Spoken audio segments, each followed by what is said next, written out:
Hours passed since the body of Brenda Woodard was discovered by Officer David Norman.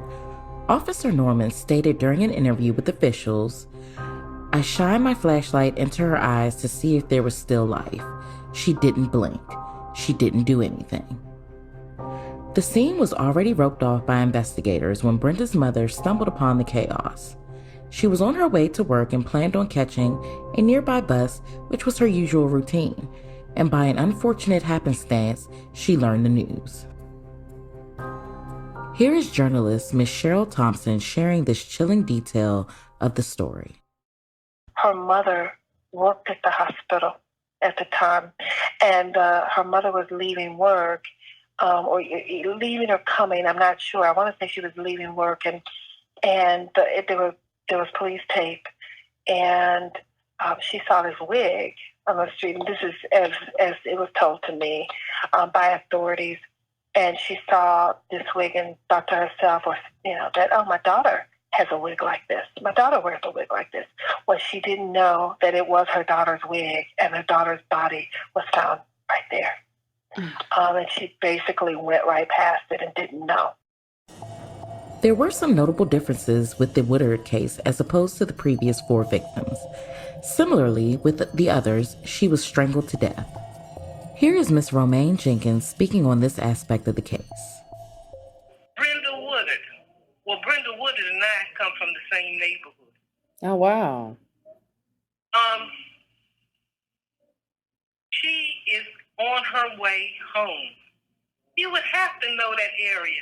I mean, they're different. You have projects there, you have single-family homes, and you have apartment complexes. If she got off at 21st and Benning, she didn't get off at 19th and Benning. That would be too far out of the way for her to walk. But she's walking up a one-way street. The question that I ask, what is it that would require this person to be in those locations to snatch these young ladies? I think if Brenda Woodard did get in the car, she got in the car because she knew who it was. And I firmly believe he knew Brenda Woodard. Brenda's clothing was stained with blood. She was stabbed 6 times in various parts of her body. It was evident that Brenda put up a fight as there were defensive wounds all over her hands and arms. Brenda's shoes, which were a pair of black boots, were still present on her feet. This was another aspect of this case that the investigators had not seen in any of the other Phantom victims. Because she put up a fight. She had defensive wounds on her hands. She put up a fight. She fought. The oddest part, Woodard's coat was draped over the top of her body, and inside there was a note. "This is tantamount to the insensitivity to people, especially women. I will admit to the others when you catch me, if you can. The Freeway Phantom." In an eerie turn of events, when the note was later examined and investigated by authorities, it was concluded that the note had been written by Brenda. Look at Brenda Woodard. When she wrote that note, she wrote it as if she wrote it the way she would write every day of the week. If you compare the note, which was written in her handwriting, with her normal writing, it is the same. So she was not under any duress when she wrote the note. And Brenda knew about the murders because she even had warned her sisters, be careful because there's somebody out here killing girls. So she knew. Right. And I think at the time she wrote the note, she didn't realize what the note was saying. But once she realized, then it was just too late. That's why she had overkill because she was stabbed and strangled. Was this someone trying to use the Freeway Phantom as some sort of scapegoat after killing Woodard? Or did things end up getting completely out of control and the actual Freeway Phantom ended up stabbing Woodard? Furthermore, this could have been a direct result of the Phantom being under duress and possibly unable to follow through on his usual ritual. Mr. James Trainum is a retired DC homicide detective. Let's listen to his thoughts on the case. Now, the fact that she was stabbed, one of the theories was that by that time he was kind of a celebrity. In fact, It could have been a diversion. It was a very elaborate diversion if it was. But the theory was that he got cocky, he had her write the note, and then she panicked, at which time he lost control and he stabbed her. But the thing about it is, we don't know. That's pure theory. Right. And somebody else's theory could be just as valid right there. Right. Online, there have been some theories about this case. And one of the theories is that Brenda Woodard's, her killing was done by a copycat. What are your thoughts on that? No way. The same person committed all of these cases.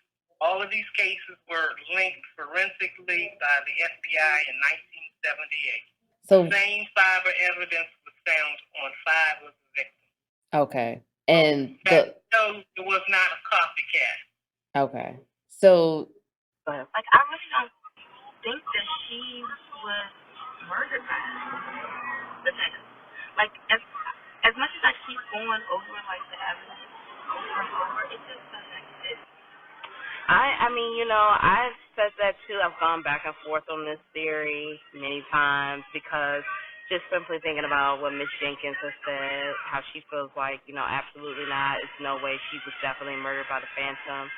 And Miss Jenkins is so abreast on everything about this case, but intuitively, I'm just not sure. Like, it's definitely a question mark. For some reason, every other victim fits in that mold of feeling like, okay, yeah, for sure, the Phantom definitely, you know, murdered them. But when it comes to Brenda Woodard, I definitely have a question mark. And it all goes back, a lot of it for me goes back to that note.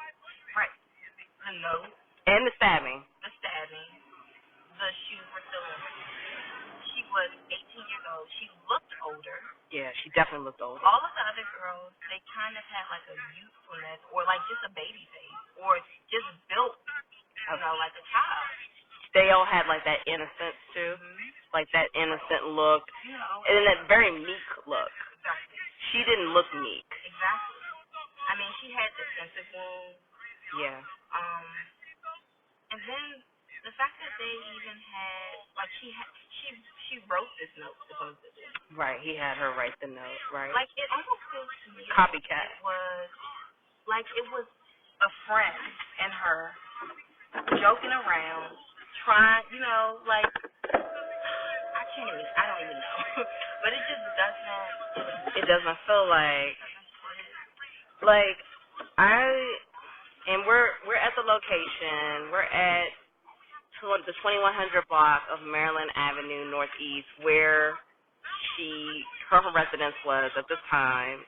And I mean, like Tatiana said, like, I've gone back and forth on this too, because it just, the things that occurred with her particular murder does not fit the MO. You know, for her particular case, it felt like that person definitely knew her and knew where she would be and what was going on. The bus stop that her mom goes to, that's where her body was along, you know, that route. That's somebody that, you know, like, And then, like, when you think about the note, like, that word tantamount, because that's definitely the thing that people keep going back to, and naturally so. That's an unusual word, but it does have copycat vibes to me, because it's kind of like, I'm trying to force it. Exactly. And I'm trying to get recognition. I want to be in the media, and I want to be glorified. After the murder of Brenda Woodard, the Freeway Phantom disappeared for almost a year. Nevertheless, on September 5th, 1972, the Phantom reappeared with his sight on a new victim. Diane Williams was an aspiring model and just entered her senior year at Ballou High School, which is located in the Ward 8 section of Southeast Washington, D.C. On this particular day, after Diane finished cooking dinner for her family, she left home and visited her boyfriend's house. She spent a few hours there, which was something she did so many times throughout the summer. After her visit, Diane's boyfriend walked her to the nearby bus stop at Martin Luther King Jr. Avenue and Howard Road in Southeast Washington, D.C. She was en route to Holly Terrace, where she lived with her family. Holly Terrace is located in southeast Washington, D.C. It is not too far away from the first 2 Freeway Phantom abductions. Diane's boyfriend watched her board her bus. Unfortunately, this was the last time he would see her alive. The bus driver recalled Williams boarding the bus, yet he did not know when or where she exited the bus. On September 6, 1972, Diane Williams was found by a trucker alongside the southbound portion of Interstate 295. The location was south of the Maryland-D.C. line, inside of Prince George's County, Maryland. Her body was less than 2 miles away from Diane's home. This is the same interstate where Carol Spinks and Darlenia Johnson's bodies were found. The only difference was Diane was positioned on the southbound side. She was wearing the same clothing she had disappeared in. Just like the previous victims, with the exception of Woodard, she wasn't wearing her shoes. Surprisingly, this time her shoes were propped right beside her. Diane's body was discovered face down and she was strangled to death. There was no evidence of sexual assault, but semen was found on Diane's clothing. Investigators assumed it was from the boyfriend, although he insisted that there was no sexual activity between he and Diane. The sample was collected, however, the sample was not tested immediately. Decades would pass before the sample was tested. Everybody wasn't raped. Diane Williams wasn't raped. There was some DNA there, but it was connected back to her boyfriend at the time. Another shocking detail was when Diane Williams' father was traveling home from work. He just finished his shift at the Lorton Reformatory Facility. He bypassed some police cars and commotion on his way home, completely unaware of his daughter's body being the cause for all the police attention. One of the girls, Diane Williams, who had been with her boyfriend the night before, with her parents' approval, it was supposed to be home by 11, and her dad was a correctional officer at Lorton, at the prison in Virginia, which was open at the time, as you all know. And she didn't make it home, and her father was coming home, and he was on 295 coming home, and he saw this gaggle of police, and he wondered what's going on over there. And he gets home and he finds out from his wife that his daughter never came home, and it was her body that he had driven past and didn't know. For instance, you take Diane Williams, where she is left, even though she's left near Maryland, but it's 295 southbound. Who was on his way home from work from Lorton that morning but her daddy, and saw the police out there? He didn't know that was his daughter that was over there. You see what I'm saying? Some things are coincidental, Right. but some things, because he hadn't been to 295 leaving the body in God knows how long. The Freeway Phantom became more cunning, strategic, and unapologetic for his menacing acts of violence. Would he take his chances to strike again? Or has he left his mark on the district as one of the first major serial killers? On the next episode of Somebody's Watching. The closest, I would say the best suspect of all, and I really still am kind of apprehensive about him, is Robert Askins.